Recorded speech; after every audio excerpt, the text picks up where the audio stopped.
Aujourd'hui est une journée très très spéciale parce que je suis arrivée à 2161 hello, ce qui représente quand même un gros hello pour moi quand même. Donc je vais vous analyser cette petite partie qui va décider de mon sort, si je gagne ou si je perds. Bonjour à tous dans cette nouvelle vidéo, comme toujours j'espère que vous allez tous bien. Et aujourd'hui, si vous ne l'avez pas trop compris dans l'intro, je vais vous analyser ces petites parties que j'ai faites. Alors j'étais à 2161 hello, donc je vous cache hello pour pas que vous sachiez si j'ai gagné ou pas. Et c'est parti, ok, un adonné vient et commence avec E4, donc très normal jusque là. Je réponds par ma petite film préférée, cavalier F3, E6, fou C4, et je commence à jouer les méchancetés à V5. Déjà D5 assez chaud parce que j'attaque le fou, j'attaque le pion, ça personne ne peut le nier. Donc lui il prend, je prends, enfin il recule plutôt, s'en fout, on est de ok, donc on est tranquille. Je joue cavalier F6, il est petit roc, je me dis ok, je développe mes cavaliers tranquillou, il joue des cases, je me dis bon je vais prendre, il prend et je vais jouer fou D6, comme ça mon fou il est sur une bonne case, il attaque H2, je trouvais ça plutôt bien. C'est pour ça que j'ai joué quoi. Donc là, lui, il a joué tour E1. Donc l'idée, c'est de bouger le fou en me mettant échec. Donc bien sûr, le réflexe, c'est de faire petit roc quoi. Donc j'ai roqué quoi. Fou G5, il cloue. Je joue H6 pour l'enlever. Il s'en va, mais... Et en fait, il garde donc quand même le clouage du cavalier. Donc ça fait un petit peu embêtant. Donc j'ai voulu à tout prix l'enlever. Donc j'ai joué fou E7. Alors, j'ai raté une tactique. J'ai raté fou prend. Roi prend. Cavalier G4 échec. Donc il prend pas. Il prend. S'il vient là avec son propre protéger fou, je fais. Non, je fais pas si. Je fais échec et je récupère la dame et c'est totalement mort pour lui. Donc il peut pas trop. S'il va là, bon, pareil, c'est un roi vraiment trop nul. S'il vient là, je prends. Asmat, deux fois, ça va. C'est attaqué deux fois, mais c'est protégé deux fois. Donc c'est bon. Mais la question qu'on se pose, c'est que s'il prend, on reprend sur échec.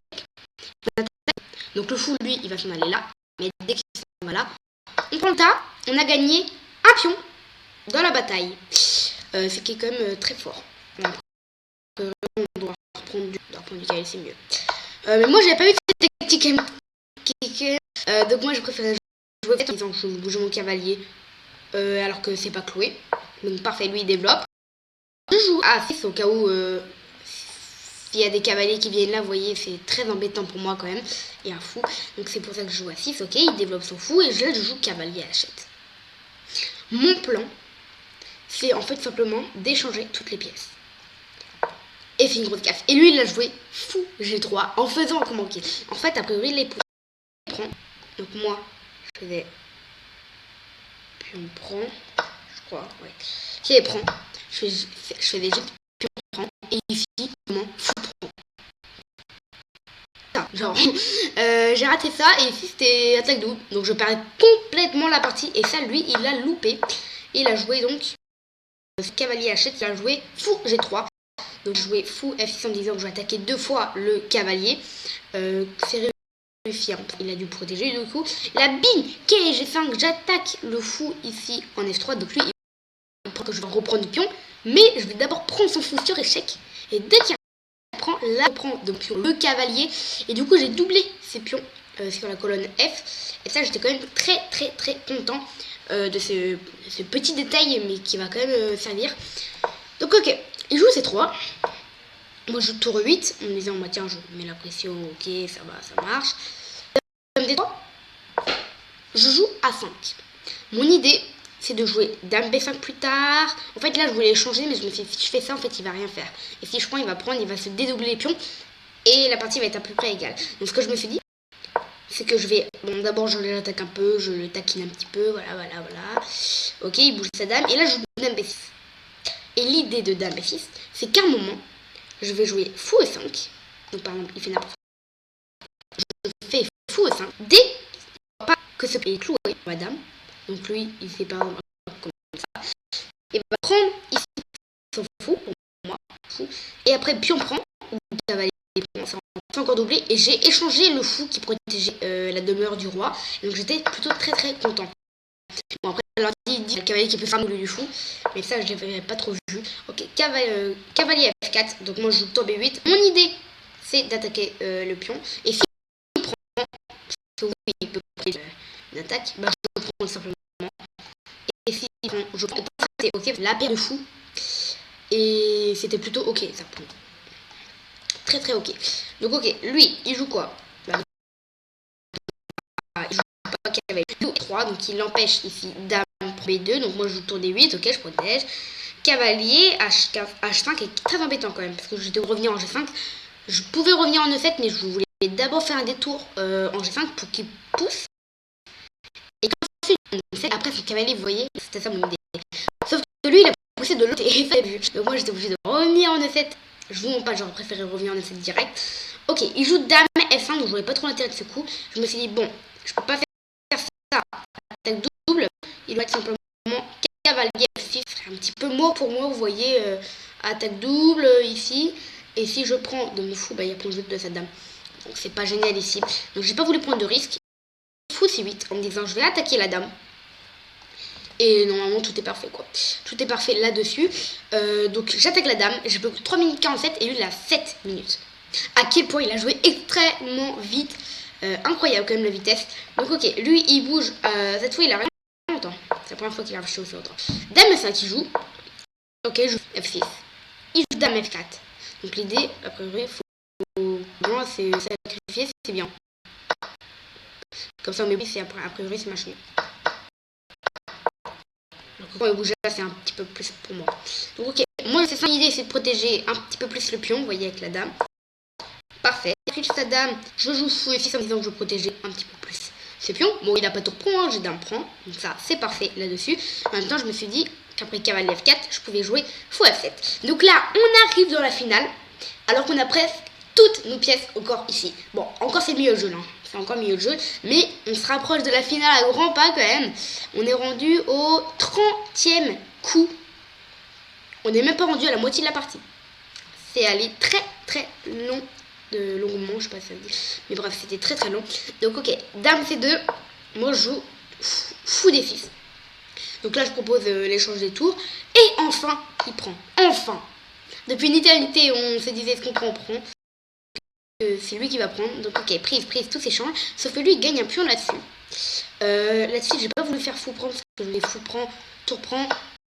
Et j'ai pas envie de prendre parce qu'il prend, ça lui dédouble ses pions, maintenant des bons points. Donc je voulais pas que j'ai fait dame C6. J'attaque le cavalier et en même temps derrière il y a le pion, vous voyez, en menace. Puis il sacrifie cavalier prend F6, très bien joué, je prends. Il prend son fou, le dernier pion, donc il a 2 pions de plus. Mais là bim, je prends le pion S3, il a plus que 1 de plus, malheureusement pour lui. Mais il a très très bien joué, 2200 de toute façon, 2200 et l'autre de toute façon. Forcément, il est très très fort. Donc là, moi, je menace clairement de jouer fou des 5 et au prochain coup, mat, vous voyez. Et je pense pas que ça va être... je pense pas que c'est 3. Là, je suis en train de calculer. J'ai plus que 1 minute et lui, il a 3 minutes. Donc, vous voyez qu'il a bien réfléchi quand même. Il a bien réfléchi à des coups, par exemple, là, 1 minute presque pour prendre. Il avait bien réfléchi. Et là, je suis en train de me dire, qu'est-ce que je fais? Est-ce que je joue fou des 5 ou pas? Le risque sur fou des 5, c'est qu'il fasse G6 échec. Et ok, et je voyais pas autre chose que la nulle. Je me suis dit, bah ouais, c'est nul, je vais bouger comme ça à chaque fois et ça va être bon. Donc je joue fou G5. Fou D5 quand même.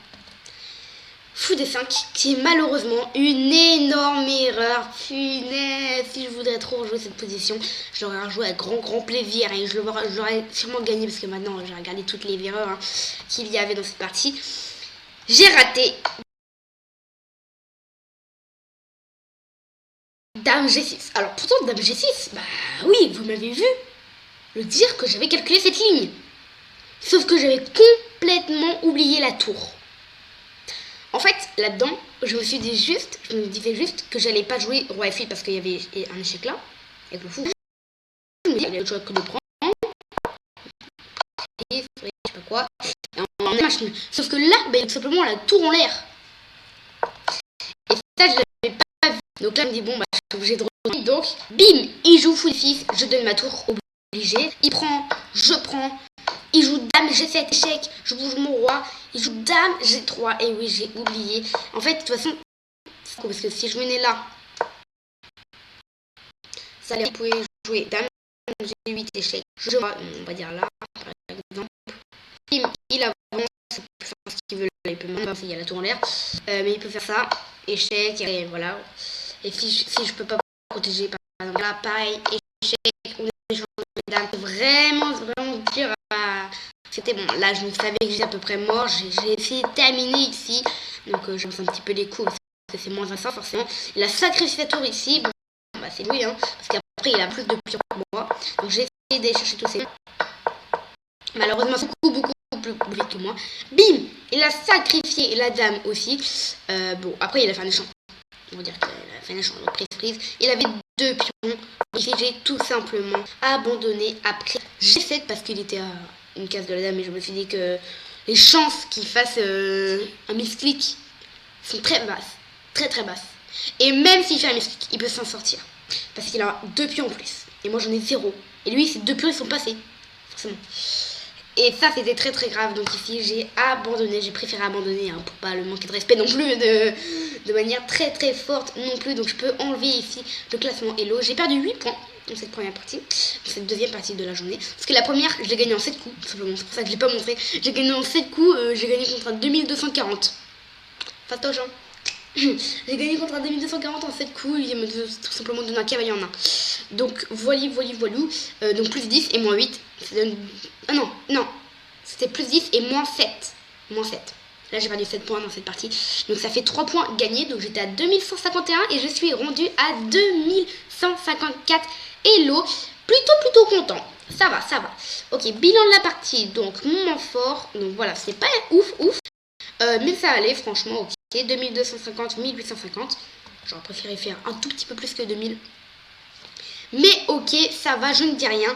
Je dis rien parce que j'ai juste gagné la partie d'avant. Sinon j'aurais râlé toute ma vie. Mais je suis plutôt fière d'avoir déjà tenu. Parce que en vrai, bon, je suis pas fière parce que j'ai fait quand même de gaffe. Mais bon, je suis quand même contente de l'avoir joué parce que je crois qu'elle m'a appris des choses quand même. D'ailleurs, je sais pas si vous l'avez vu, mais regardez ici. Ce coup pousse un pion passé. Ça c'est cool ça. Ça veut dire qu'on peut écouter l'ordinateur jouer. Ça c'est trop bien. Ce coup est accepté, mais ce n'est pas ce que j'aurais joué. Vous voyez, c'est trop cool. Là ça les robots qui parlent, ça commence à être de malade. En tout cas, j'espère que vous avez aimé me regarder ici analyser cette petite partie de la journée. Comme d'habitude, vous avez le lien de Chesscom, de mon club Chesscom, à plus de 500 membres. Et aussi, si vous n'avez pas testé les 7 jours gratuits de Premium ou Or, et bah vous pouvez aussi cliquer sur le deuxième lien lié à Chesscom. Et sinon, comme toujours, on se revoit très bientôt pour une nouvelle vidéo. Ciao!